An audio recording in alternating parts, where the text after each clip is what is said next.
வணக்கம் நண்பர்களே. My we three ஆர்ட்ஸோட empty வந்து பொங்கலுக்கு பேசுவாரு அப்படின்னு சொல்லி எல்லாருமே பெரும் எதிர்பார்ப்போட காத்திருந்தீங்க. நான்லாம் 100% அவர் பேசுவாரு அப்படிங்கிற ஒரு எதிர்பார்ப்போட காத்திருந்தேன். மேலும் வந்து ஒரு முக்கிய அறிவிப்பு ஒன்று கொடுப்பாரு அப்படின்னு சொல்லி எதிர்பார்த்து காத்துட்டு இருந்த நேரத்துல அவர் வீடியோவே போடல. வீடியோ போட்டா தானே ஏதாவது பேச போறாரு.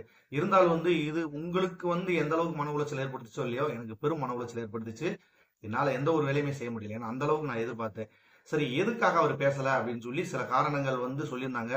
அது எனக்கு உறுதிப்படுத்துற மாதிரி இல்ல. சரி, உண்மையான காரணம் என்ன அப்படிங்கிறத தெரிஞ்சுக்கிட்டு உங்ககிட்ட பேசணும் அப்படிங்கிறதுக்காக தான் ஒரு சின்ன இடைவெளி.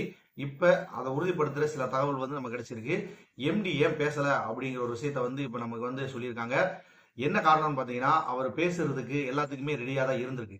அவர் எது சம்பந்தமா பேச போறாரோ அது தொடர்பான வேலையை வந்து ஒப்படைக்கப்பட்ட இடத்துல வந்து அதை சரியா செஞ்சு முடிக்கல அப்படிங்கிறத ஒரு முதல் காரணமா சொல்லியிருக்காங்க.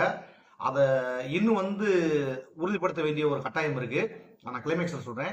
அப்படி அவங்க செஞ்சு முடிக்காதனால எம்டி வந்து பேசுனா அது எது சம்பந்தமா பேசுறாரோ அது தொடர்பா அடுத்தடுத்த நாட்கள்ல வந்து அவர் பேச வேண்டிய ஒரு கட்டாயம் இருக்கிறதால இப்போதைக்கு நம்ம பேசினாலும் இது வேஸ்ட்.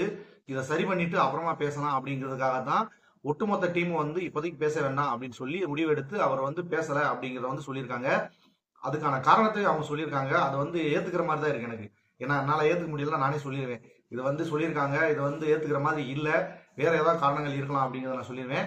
ஆனா அவங்க சொன்ன காரணங்கள் வந்து ஏற்றுக்கொள்ளும்படியா இருக்கிறதுனால அதை நம்ம ஓரளவுக்கு நம்பலாம் நண்பர்களே. மேலும் பாத்தீங்கன்னா, இன்னைக்கு நைட்டு ஒரு முக்கியமான வந்து ஒரு தகவலை வந்து உறுதிப்படுத்திக்கிட்டு உங்களுக்கு கிட்டத்தட்ட ஒரு 80% அதிகாரப்பூர்வ அறிவிப்பு மாதிரியே வந்து அந்த ஒரு விஷயத்தை வந்து சொல்ல போறேன்.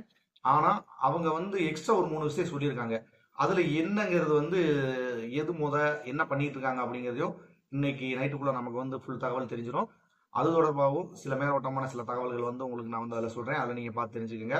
சார் நண்பர்களே, இப்போதைக்கு பாத்தீங்கன்னா இவர் வந்து பேசாததுக்கு காரணம் என்னன்னா, அவங்க வந்து என்ன பண்ணணும்னு நினைச்சிருந்தாங்களோ அது தொடர்பான வேலைகள் வந்து கொடுக்கப்பட்ட இடத்துல செஞ்சு முடிக்கல அப்படிங்கிறத வந்து உறுதிப்படுத்தியிருக்காங்க.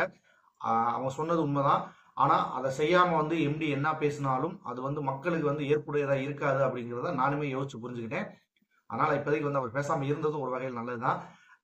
இன்று இரவு உங்களுக்கு வந்து அது என்ன தகவல் அப்படிங்கிறத உறுதியா வந்து என்ன நேரம் அப்படிங்கிறது முதற்கொண்டு வந்து உங்களுக்கு நான் சொல்ல போறேன். நைட் வந்து காத்திருங்க.